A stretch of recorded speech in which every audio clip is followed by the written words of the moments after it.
लखीमपुर खीरी हिंसा मामले में आशीष मिश्रा पर गिरफ्तारी की तलवार। यूपी पुलिस ने आज सुबह 10 बजे हाजिर होने और जांच में शामिल होने को कहा। पुलिस ने केंद्रीय गृह राज्य मंत्री अजय मिश्रा की लखीमपुर स्थित घर पर चिपकाया नोटिस। अजय मिश्रा के बेटे हैं आशीष मिश्रा। लखीमपुर खीरी हिंसा मामले में लवकुश और आशीष पांडे नाम के 2 आरोपी गिरफ्तार किए गए। 3 आरोपी हिरासत में लिए गए। लखनऊ जोन की आईजी लक्ष्मी सिंह ने कहा, आशीष मिश्रा के बयान के आधार पर आगे के सबूत इकट्ठा करेंगे। लखीमपुर खीरी मामले में आज फिर सुप्रीम कोर्ट में सुनवाई। यूपी सरकार को आज स्टेटस रिपोर्ट जमा करनी है। सुप्रीम कोर्ट ने गुरुवार को यूपी सरकार से गिरफ्तारी को लेकर पूछे थे सवाल। आरोपियों के खिलाफ एफआईआर को लेकर भी किए थे सवाल। इलाहाबाद हाईकोर्ट के रिटायर्ड जज प्रदीप श्रीवास्तव करेंगे लखीमपुर खीरी हिंसा की जांच। 2 महीने में देंगे अपनी रिपोर्ट। इजाजत मिलने के बाद आज 20 से 25 विधायकों और कार्यकर्ताओं के साथ लखीमपुर खीरी पहुंचेंगे Navjot Singh Sidhu. UP police escort करते हुए ले जाएगी। गुरुवार को पुलिस ने सिद्धू और उनके समर्थकों को सहारनपुर में हिरासत में लिया। कुछ घंटे बाद छोड़ने के बाद रवाना हुए सिद्धू। लखीमपुर खीरी जा रहे सिद्धू का विवादित वीडियो वायरल। जीरकपुर में प्रोटेस्ट मार्च के दौरान सीएम चन्नी को बोले अपशब्द। वायरल वीडियो में सिद्धू चन्नी के बारे में कहते नजर आए, 2022 में तो ये कांग्रेस ही डुबो देगा। वायरल वीडियो में सिद्धू ने यह भी कहा कि अगर मुझे मुख्यमंत्री बनाते तो फिर दिखाता सक्सेस। समाजवादी पार्टी अध्यक्ष अखिलेश यादव वो आज बहराइच जाएंगे। हिंसा में मारे गए किसान दलजीत सिंह और गुरविंदर सिंह के परिवार से मुलाकात करेंगे। बहराइच में दलजीत सिंह और गुरविंदर सिंह के परिवार से मिली प्रियंका गांधी। कहा, सबकी एक ही मांग, पद से हटें केंद्रीय गृह राज्य मंत्री, हथियारों की हो गिरफ्तारी। पीड़ित परिवारों से मिलने के बाद बोली प्रियंका गांधी, केंद्रीय गृह राज्य मंत्री को हटाया जाए तभी तो मामले में निष्पक्ष जांच हो सकेगी। बीजेपी कार्यकर्ताओं के परिवार ने प्रियंका गांधी से मिलने से मना किया। प्रियंका ने परिवार के प्रति जाहिर की संवेदना। बाराबंकी के शहावपुर टोल प्लाजा पर बिना टोल दिए निकला प्रियंका गांधी का काफिला। पुलिस ने निकलवाई 70 से ज्यादा गाड़ियां। आरएसएस नेता इंद्रेश कुमार ने लखीमपुर खीरी हिंसा की निंदा की। विपक्ष पर देश में माहौल खराब करने का आरोप लगाया। जम्मू कश्मीर के अनंतनाग में सीआरपीएफ की फायरिंग में एक संदिग्ध की मौत। कार में सवार एक शख्स फरार हुआ। सीआरपीएफ की टीम ने मौके पर नाके से बिना नंबर प्लेट वाली एक संदिग्ध गाड़ी को रोकने की कोशिश की। गाड़ी का ड्राइवर नाका की तरफ गाड़ी भगाने लगा। आईजी विजय कुमार के मुताबिक सीआरपीएफ की टीम ने आत्मरक्षा में चलाई गोली। मारे गए संदिग्ध की पहचान की कोशिश जारी। आतंकवादियों ने श्रीनगर में सीआरपीएफ कैंप के बाहर फेंका ग्रेनेड। किसी के घायल होने की खबर नहीं। जम्मू कश्मीर में नागरिकों की हत्या के बाद गृह मंत्री अमित शाह ने हालात की समीक्षा की। अधिकारियों के साथ उच्च स्तरीय बैठक भी की। श्रीनगर हमले पर उपराज्यपाल मनोज सिन्हा का बड़ा बयान सामने आया। कहा, किसी को बख्शा नहीं जाएगा, पूरी साजिश को करेंगे नेस्तनाबूद। मनोज सिन्हा ने कहा, आतंकवादियों के खिलाफ कड़ी कार्रवाई के लिए सुरक्षा बलों को खुली छूट। इंडिया टीवी से बातचीत में बोले जम्मू कश्मीर के एलजी मनोज सिन्हा, 1-2 दिन में आतंकवादियों का हिसाब हो जाएगा। आतंकी हमले पर राहुल ने जताया दुख। कहा, आतंकवाद ना तो नोटबंदी से रुका और ना ही 370 हटाने से। महबूबा मुफ्ती का केंद्र सरकार पर आरोप। आतंकी हमला डबल इंजन सरकार की नाकामी। श्रीनगर के मेयर ने कहा, हमला करने वालों को मिलिटेंट नहीं टेररिस्ट बोला जाए। एनसी नेता देवेंद्र राणा का बयान, चुनकर किया गया हमला, आतंकवादियों को बख्शा ना जाए। मुख्तार अब्बास नकवी बोले, कश्मीर के विकास में स्पीड ब्रेकर लगाने की कोशिश कामयाब नहीं होगी। जम्मू कश्मीर पुलिस ने 2 टीचर्स की हत्या मामले में केस दर्ज किया। आतंकवादियों की तलाश जारी। आतंकवादियों ने ईदगाह इलाके में स्कूल पर किया था हमला। प्रिंसिपल और टीचर की हत्या की थी। गोली मारने से पहले टीचर का आई कार्ड चेक किया था, नाम देखा और फिर मारी गोली। आतंकी संगठन टीआरएफ ने ली हमले की जिम्मेदारी। तिरंगा फहराने से बौखलाए थे आतंकी। विदेश मंत्रालय ने कश्मीर हत्याकांड की निंदा की। इस मुद्दे को हर मंच पर उठाने की जरूरत बताई। विदेश मंत्रालय का बयान सामने आया। कश्मीर में आतंकी निर्दोष लोगों को बना रहे हैं अपना निशाना। सीमा पार से आतंकवाद चिंता का विषय। कश्मीर में हिंदुओं के कत्लेआम के बाद पुंछ की सड़कों पर उतरे लोग। आतंकवाद का पुतला जलाकर दर्ज कराया विरोध। हत्याओं के खिलाफ जम्मू कश्मीर में पीड़ितों का विरोध। आतंकवाद का पुतला फूका। ड्रग्स केस में शाहरुख खान के बेटे आर्यन खान की जमानत याचिका पर आज होगी सुनवाई। कल कोर्ट ने आर्यन खान को 14 दिनों की न्यायिक हिरासत में भेजा था। आर्यन खान को गुरुवार रात एनसीबी दफ्तर में ही रखा गया। कोविड-19 की जांच रिपोर्ट नहीं होने की वजह से आर्थर रोड जेल नहीं भेजा गया। क्रूज ड्रग्स केस पर बोले एनसीबी डायरेक्टर समीर वांगखेड़े। एक नाइजीरियन नागरिक समेत 18 लोगों की मामले में हुई है गिरफ्तारी। 2 केस किए गए हैं दर्ज। बहनों के घर और दफ्तर में आईटी की रेड पर बोले महाराष्ट्र के डिप्टी सीएम अजीत पवार। कहा, कार्रवाई राजनीति से प्रेरित। एनसीपी नेता नवाब मलिक का बयान सामने आया। नेताओं को बदनाम करने की कोशिश बताया। महाराष्ट्र के मंत्री नवाब मलिक का आरोप, एनसीबी कर रही है बॉलीवुड को बदनाम, जबरन वसूली की साठगांठ का पर्दाफाश करेंगे। पीएम मोदी 11 अक्टूबर को अंतरिम और उपग्रह कंपनियों के समूह इंडियन स्पेस एसोसिएशन का वर्चुअली शुभारंभ करेंगे। पीएम मोदी ने ऋषिकेश एम्स में 35 पीएसए ऑक्सीजन प्लांट का किया लोकार्पण, पीएम केयर्स फंड से बने हैं प्लांट। पीएम ने कहा, भारत ने कोरोना संकट का बहादुरी से सामना किया, एक टेस्टिंग लैब से 3000 टेस्टिंग लैब का नेटवर्क बना। झारखंड में ऑक्सीजन प्लांट के उद्घाटन पर सियासत, बीजेपी ने हेमंत सोरेन पर लगाया प्रधानमंत्री का अपमान करने का आरोप।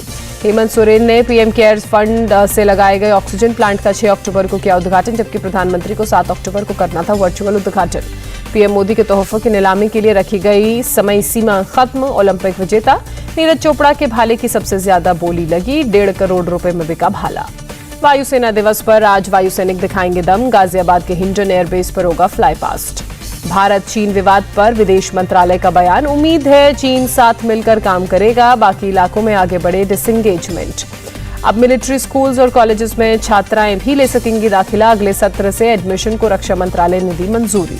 नारदा स्ट्रिंग ऑपरेशन मामले में कलकत्ता हाईकोर्ट ने कहा, सीबीआई और ईडी अधिकारियों की विधानसभा अध्यक्ष के सामने पेशी जरूरी नहीं। 7 नवंबर को होगी बीजेपी की राष्ट्रीय कार्यकारिणी की बैठक, पीएम मोदी भी रहेंगे मौजूद। बीजेपी अध्यक्ष जेपी नड्डा ने 18 अक्टूबर को पार्टी के वरिष्ठ अधिकारियों की बैठक बुलाई, विधानसभा चुनाव की रणनीति पर चर्चा होगी। कोलकाता में मुख्यमंत्री ममता बनर्जी समेत अमीरुल्लाह इस्लाम और जाकिर हुसैन ने विधायक पद की दी शपथ। कोलकाता में बीजेपी नेता सब्यसाची दत्ता ने टीएमसी ज्वाइन की, फिरहद हकीम और पार्थ चैटर्जी की मौजूदगी में हुए शामिल। आरजेडी के स्टार प्रचारकों की सूची से तेज प्रताप बाहर, लालू करेंगे प्रचार। उपचुनाव के लिए आरजेडी ने कुल 20 स्टार प्रचारकों की सूची जारी की। पूर्व केंद्रीय मंत्री रामविलास पासवान की पहली पुण्यतिथि पर आज दिल्ली में कार्यक्रम, चिराग पासवान ने राष्ट्रपति और पीएम मोदी को दिया न्योता। चिराग पासवान ने अपने पिता की पहली पुण्यतिथि पर नीतीश कुमार और चाचा पशुपति पारस पर साधा निशाना। चिराग ने कहा, बिहार की जनता नीतीश कुमार से नफरत करती है। चाचा पशुपति पारस पर बोले चिराग पासवान, विचारधारा नहीं व्यक्तित्व स्वार्थ की लड़ाई लड़ रहे हैं पशुपति पारस। कांग्रेस ने डॉक्टर रघु शर्मा को बनाया गुजरात, दमन और दीव का प्रभारी, दादर और नगर हवेली की भी दी जिम्मेदारी। गुजरात के वलसाड़ में गौ तस्करी का सीसीटीवी फुटेज आया सामने, तस्करों ने छोटी कार के सामने सामान की तरह ठूंस दी गाय। पुलिस का पीछा करने के दौरान पलटी कार, पुलिस ने पकड़े मामले में 3 आरोपी। मौके का फायदा उठाकर 4 आरोपी हुए फरार, महाराष्ट्र के भिवंडी के रहने वाले बताए जा रहे हैं गौ तस्कर। बिहार के गया में पकड़े गए 9 अपराधी, लूट की वारदात में थी तलाश, पुलिस ने अवैध हथियार किए बरामद। धनबाद में दर्दनाक हादसा, 11,000 वोल्ट का बिजली का तार गिरने से गोलगप्पा बेचने वाले के अलावा मां और मासूम बेटी बुरी तरह से झुलसे। भीड़भाड़ वाले इलाके में हादसा होने से मची अफरा तफरी, बच्चे की हालत नाजुक बताई गई। नवरात्र के पहले दिन गोरखपुर में गोरक्षपीठ पर योगी आदित्यनाथ पहुंचे, पूजा और अनुष्ठान किया। राजस्थान के मुख्यमंत्री अशोक गहलोत ने की माता की पूजा, साथ में परिवार भी था मौजूद। रायपुर के पास चंदखोरी में माता कौशल्या मंदिर को मिला नया रंग रूप, भव्य कार्यक्रम के दौरान मुख्यमंत्री भूपेश बघेल ने किया लोकार्पण। कार्यक्रम के दौरान रामधुन पर झूमे भूपेश बघेल, साथ में कई मंत्री भी थे मौजूद। बीजेपी पर वार करते हुए भूपेश बघेल ने कहा, कुछ लोगों के लिए राम सिर्फ वोट पाने का जरिया, लेकिन हमारी संस्कृति में बसे हैं राम। दिल्ली सरकार ने लॉन्च किया एंटी डस्ट कैंपेन, पर्यावरण मंत्री गोपाल राय ने किया प्रगति मैदान का दौरा, लापरवाही के लिए एल&टी कंपनी पर लगाया 5 लाख रुपए का जुर्माना। नॉर्थ 24 परगना के एक पंडाल में ममता बनर्जी की 10 हाथों वाली मूर्ति लगाई गई, हर हाथ को विकास के एक प्रोजेक्ट की तरह पेश किया गया। भारत के कड़े रुख के आगे झुका ब्रिटेन, कोविशील्ड ले चुके भारतीयों के लिए यूके में क्वारंटीन की शर्त खत्म की, 11 अक्टूबर से नए नियम लागू होंगे। रेल मंत्रालय ने कोविड गाइडलाइंस 6 महीने और बढ़ाई, ट्रेन के अंदर और रेल परिसर में मास्क नहीं पहनने पर 500 रुपए का जुर्माना। डॉक्टर वी के पॉल ने कहा, नेशनल वैक्सीनेशन प्रोग्राम में जल्द ही ज़ाइकोव-डी को शामिल किया जाएगा। ज़ाइकोव-डी देश का पहला डीएनए टीका है, बिना सिरिंज और सुई के लगेगी वैक्सीन। केरल, महाराष्ट्र समेत 5 राज्यों में अभी भी 10,000 से ज्यादा एक्टिव केस, केरल में 1,22,000 और महाराष्ट्र में 36,000 सक्रिय केस। स्वास्थ्य मंत्रालय की देशवासियों से कोविड नियमों का पालन करने की अपील जारी, कहा अभी दूसरी लहर पर काबू पाया गया है। देश में कोरोना के 21,462 नए मामले सामने आए। 24 घंटे में 276 लोगों ने जान गंवाई। जापान में गुरुवार रात महसूस किए गए 6.1 तीव्रता के भूकंप के झटके। दहशत में आकर घरों से बाहर निकले लोग, सुनामी का खतरा नहीं। भूकंप के झटकों से इमारतें हिली। सीसीटीवी में कैद हुई शहर की हिलती हुई तस्वीर। जानमाल के नुकसान की फिलहाल कोई जानकारी नहीं। टोक्यो के पास चीबा में 80 किलोमीटर नीचे था भूकंप का केंद्र।